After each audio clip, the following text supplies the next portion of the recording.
Thank you very much to Mr. Routledge. Well, it's my pleasure now to welcome Mr. Keisuke Sadamori, the Director of Energy Markets and Security at the IEA, to give us his outlook for 2015. Please.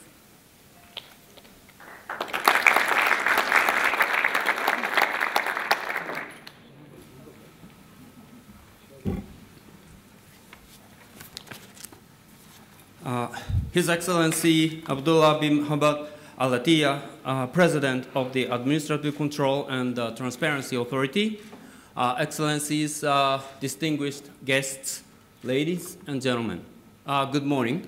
My name is Keisuke Sadamori. I'm the Director of Energy Markets and Security at the International Energy Agency in Paris.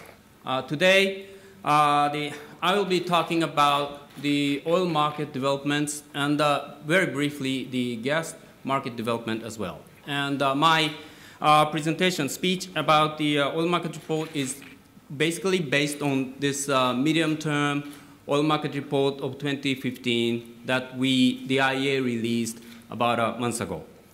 And the overall picture of this in this book is that we forecast the kind of a tighter supply and demand balance toward the 2020 compared with the last year's 2014 version. And one of the key messages there in this book is that the U.S. light tight oil has brought about the fundamental change in energy landscape. And U.S. light tight oil has made the non-OPEC supply far more price elastic.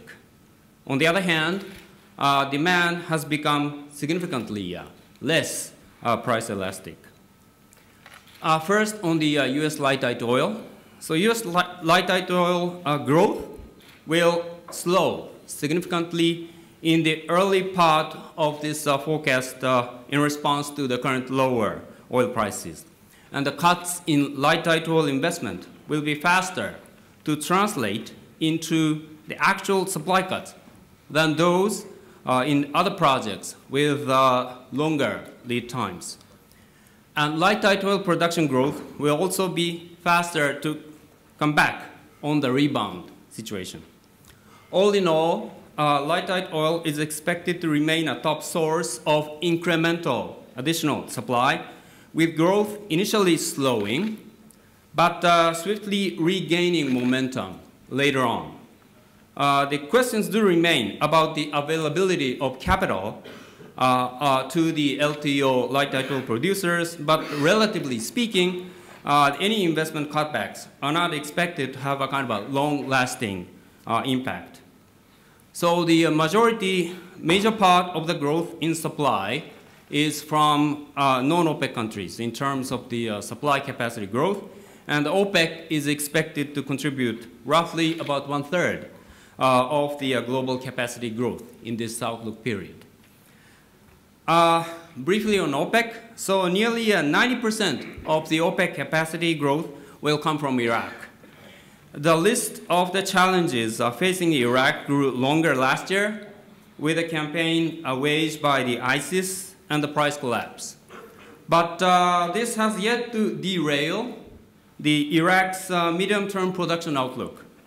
Last December, the Iraq's production surged to a monthly average of 3.7 million barrels per day, and that's a 35-year high.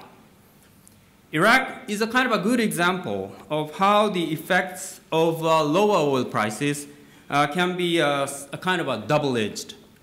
On the one hand, the price drop makes the production both more difficult to finance and less profitable. But on the other hand, it is an incentive to hike production volumes to make up for the loss of revenue and to resolve in a hurry all the problems that have been holding down the production.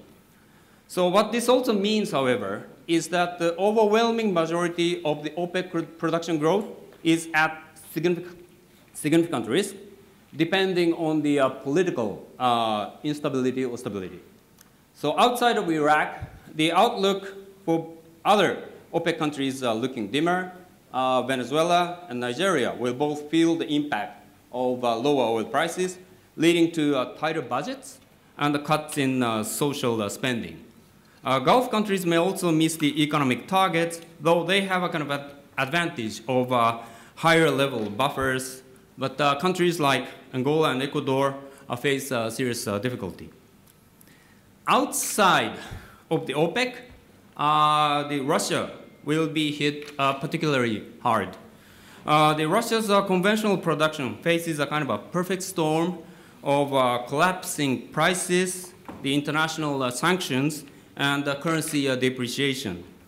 Russia's production is forecasted to contract by about 500,000 barrels, 560,000 barrels per day over the period from 2014 toward the 2020. And unfortunately, the kind of knock-on effects from Russia's struggles could be significant for a number of countries in the region. Other regions will also see slower production growth or the steeper declines as a result of the lower prices. Big ticket projects will be pushed back, notably in deep water West Africa or the costly enhanced oil recovery project elsewhere. So maintenance will be cut back as producers will seek to squeeze as much as possible from the producing fields, and that may result in steeper decline rates later on. At the end of the day, North America's unconventional production will loom, could be even larger in total supply than before the price drop.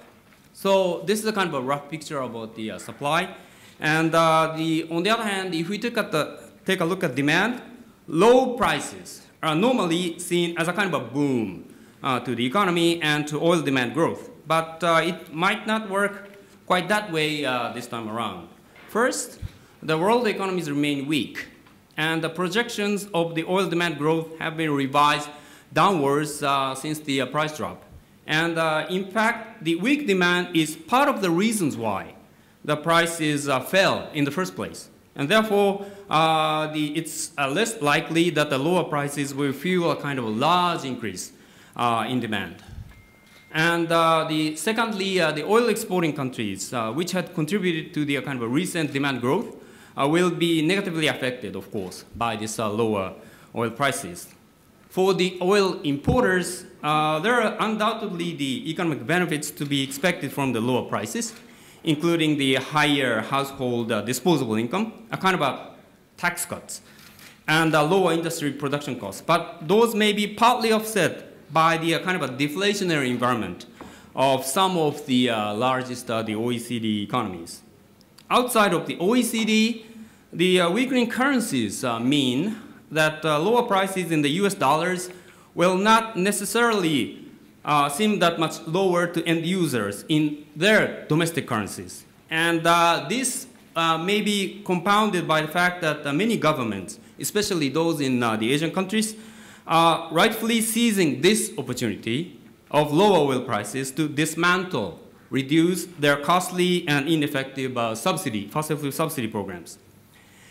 And finally, the global economy has become less oil intensive, and that the oil is facing more competition from the other fuels. This is not to say that the demand growth will not gain momentum as the global economy slowly improves, but it will do so more slowly than had been expected. So with the upstream investment being cut back, demand is forecast to run ahead of supply, all in all, by as much as 1 million barrels per day over the next 6 years, and that will result in kind of a significantly tighter balances compared with our last year's prediction by 2020. And the medium to long-term implication is that the current well-supplied oil market should not lead to a kind of a complacency and blinding us from the security risk which is around the corner. So growth from the US light tight oil will not last forever, losing steam somewhere in the 2020s, and that it will come back to the Middle East region that can fill the gap coming from the growing demand of oil. So the current geopolitical tension is not leading to a kind of a needed investment in this region. So that's one of the major concerns. Very briefly on gas, the lower oil prices is leading to the lower gas prices through the indexing. And in fact, the Asian LNG prices had already started to decline well before the oil price fall due to the slowdown in demand by high prices and a surge in regional supply. And cheaper LNG will have a very large macroeconomic benefit. But for instance, in Japan, the post-Fukushima kind of conservation or the efficiency measures and the weak economy led the Japanese power demand to the path substantially lower than before the great earthquake and nuclear accident. So cheaper LNG is not expected to lead to a kind of a larger LNG demand itself. It could be lower if the nuclear power plants restarts this year. And the weak LNG demand will also be seen in Korea, where the substantial portion of nuclear came back online. If we turn to the non-OECD Asia, it's a bit different. It could be a kind of different story. India has a lot of underutilized gas-fired power plants in spite of electricity shortage. If those idle gas power plants can run at an optimal utilization rate with more affordable gas, they may be able to provide electricity to even for the 100 million people.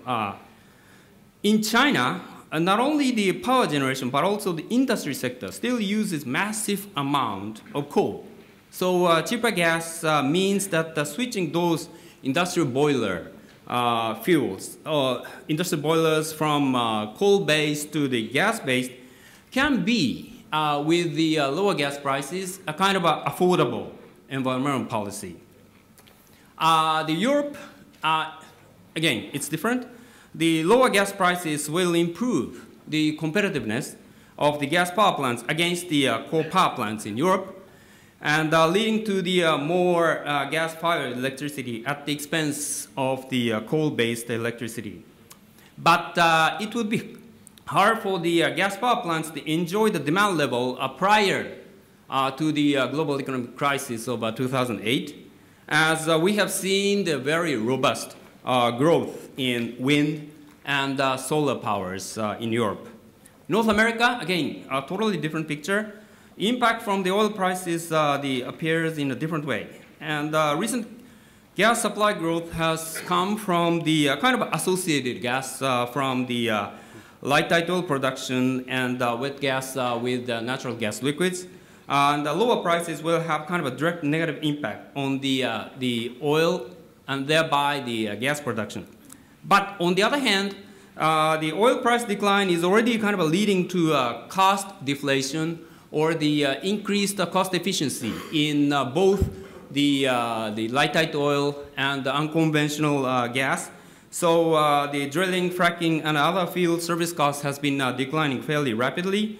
So North American gas production will continue to grow overall in even at the lower oil price levels.